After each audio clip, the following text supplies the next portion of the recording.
someone in handcuffs about to get in that patrol vehicle, and it would appear that that person has a red shirt on. We had a conversation with a father a short time ago whose daughter was hiding out in the school, concerned for her safety, who had been in the classroom earlier, and he was telling us that he had heard some discussion about looking for someone who may have been in a red shirt. And so, at least from what we're seeing from these aerials, that appears to be someone in custody. Jeff Fagate in Washington, if you can help us with this.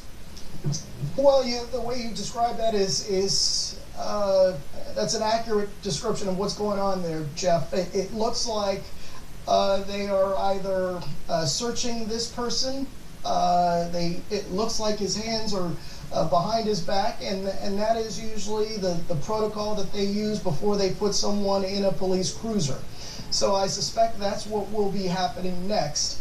And the person in this shirt, in this red or burgundy shirt, fits the description of the person that they were looking for just a few minutes ago. In fact, we didn't get into the description too deeply, but this is the description that we were given. So it looks like police believe they have the suspect in custody. That said, this is still officially an active shooter situation. We still have not gotten word that that is no longer the case. So it looks like they have someone in custody. We're waiting to get absolute confirmation that this is the person that investigators believe is responsible. Sometimes in situations like this, investigators get word that maybe there are multiple shooters, but that's not what we're hearing in this case. We're hearing in this case that it's one single shooter. At least that's what we're being told right now. But the other concern is, are there any types of devices that they have to be worried about as they take this person into custody? So I'm sure, Jeff, those are some of the questions that investigators are trying to answer as well. And I want to tell you, the president has already been tweeting about this. He sent a tweet out just a few minutes ago saying, quote, "My prayers and condolences to the families of the victims of the terrible Florida shooting. No child, teacher, or anyone else should ever feel unsafe in an American school." So that's a tweet there from the president. We also know from the White House press secretary, Sarah Sanders, that the president has spoken with Governor Rick Scott of Florida. The president has offered federal assistance if needed, and so the president is being briefed on this situation. Okay, Jeff, thanks. And even though police are still classifying this as an active shooter situation and have not given updates, understandably, because they've been investigating and trying to find a suspect, it's worth mentioning that the students that we've talked to, either who have come from the school or the parents who are outside, did not say that they are still hearing gunfire. So it does appear to be a different presence, at least outside the school right now, than what we saw in some of these images that came in before when students were running out. I think we have a WFOR reporter with us, Carrie Codd, who was on the scene. Carrie? Here. Jeff, how are you? I'm all right, Carrie. Can you tell us where you are and what's happening? Yeah, I'm a distance from the school, behind some crime scene tape with a number of students, parents, an enormous law enforcement presence, as you can certainly imagine. We've seen all the range of emotions on display. Parents coming here weeping, crying, begging to be let into the school to find their son or daughter. We've seen stoic parents who come here, just in search of answers. We've seen students who are describing scenes of hearing gunshots, hearing possible explosions inside the school. All this, of course, it begins to run wild. Everyone begins to share stories and share videos and pictures and things like that, and it's all very chaotic, hard to make sense of. Everyone wants answers, and there just are very few at this point to give. But just the emotions on display are absolutely overwhelming to watch, heartbreaking to see, as people literally sit and wonder what the status is of their son or daughter at the campus. It's hard to describe. And so, Carrie, have you seen parents reunited with students at this point? Not yet. We have not seen that where we are. I believe that might be happening in a different parking lot. I believe these parents are waiting for students who have not yet been cleared from the building to the school. So obviously the tension is very high, but it's orderly and people are very respectful.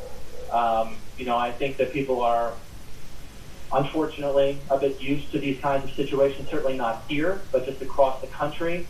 And I think whenever these things happen, we as citizens and parents, we kind of put ourselves in the position of those people who are going through it. And unfortunately, what we have to do is wait. Still watching these images of students running away from the school. This is tape that's from earlier. We also did just see Carrie here, and I wonder if we can play back that videotape. There it is. What appears to have been an arrest that was made as it looks like a young man led into a police cruiser just nearby the school. The red or burgundy shirt that you see on him would match up with the description of the shooter that Jeff Kagays was given in Washington, and also what one of the parents that we had spoken to who was on the scene had heard from officers that he was in touch with, even though police haven't said anything officially. Carrie, I don't know if you had any information on this, on what appears to be this arrest. We're hearing the same things that you all are hearing.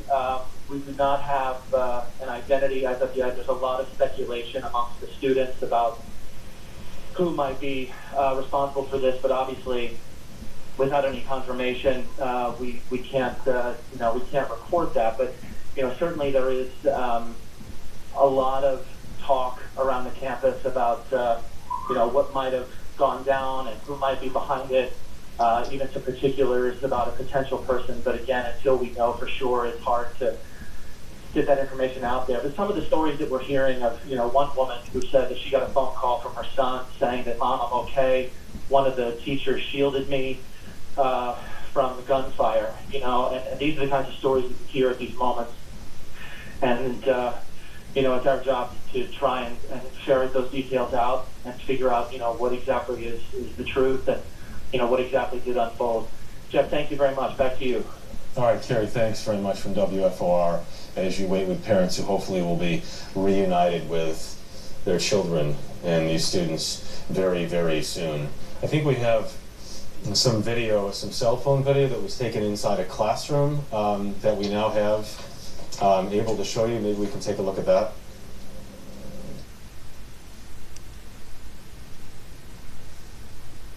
We do have to come together, and the community will. And my colleagues in Congress have been incredible about offering their support and their encouragement and condolences. But beyond that, there is an obligation for everyone to do their part going forward to try to prevent more shootings like this. What's so awful is how common this has become, and we can't be numb to it, and it shouldn't have to wait until it's in your district to respond. Well, I couldn't say it better, Congressman, and I know that you're in touch with everybody there on the scene right now. Thank you for sharing a few moments of your time right now. Tom Yama's here with us as well. We're now hearing from the Broward Sheriff, Tom, that so far, according to the Sheriff, we have at least 14 victims. Victims have been and continue to be transported to Broward Health Medical Center and Broward Health North Hospital. Nearby hospitals there in Parkland, not too far away. We also know that the Broward Sheriff's Office has set up a staging area so parents can now pick up their students. Before they were told to stay home, the kids were told to stay in the classrooms, but now that they have the gunman, the person they believe to be the gunman, that young man wearing that maroon shirt, a law enforcement source tells me he was picked up in a nearby neighborhood. And I'm gotten out of the school. That's what this is preliminary information. I mean, I don't know if that's exactly. I'm told that he was picked up in a nearby neighborhood, and that they're now trying to go to all his known addresses around the school to see what they can find there, to see if they find any other weapons there, and just do their due diligence as investigators. But again, parents are now being allowed to pick up their kids. And the shooting at the Douglas High School in Parkland, Florida. I'm joined on the phone now by Lizette Rosenblatt. Lizette, thank you for taking the time right now. Your daughter's in the school? She called me, I would say probably about a half hour to 40 minutes ago that she is out, thank God.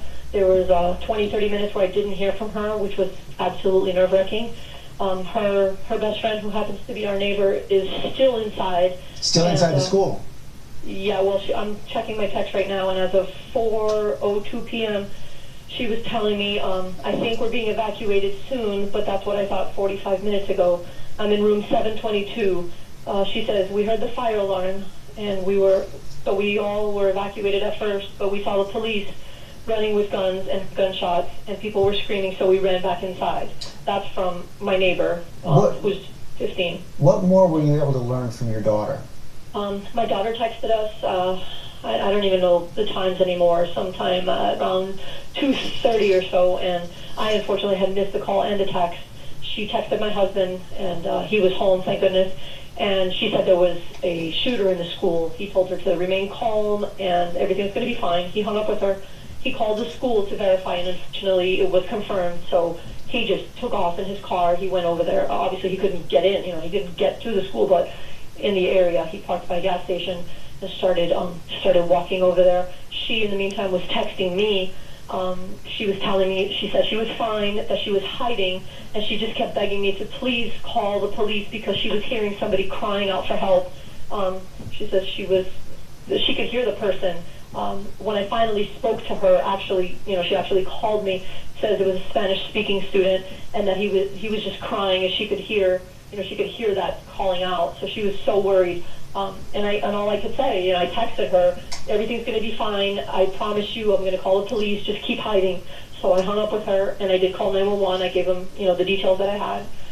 And then that was at 2:48 in the afternoon, and I didn't hear from her again for about 20 to 30 minutes, and it was absolutely horrifying because her friends got out. I kept getting, calls from parents that are friends of hers asking me if I had my daughter, and it didn't. I hadn't even heard from her. I kept texting, where are you? And there was no response. That had to be the longest 30 minutes of your life. Oh, it was horrible. So when she finally called me that she was okay, at that point, my oldest daughter had taken off to go get my husband, who was not allowed to get back to his car. I think just because it's total madness in Parkland right now, all the SWAT and the police and everything, they just couldn't get back to where they were. So I was confident that they were both going to come back with her, with my daughter. And then I get a text from my neighbor's daughter saying that my daughter was not with them and that she had walked to another friend's house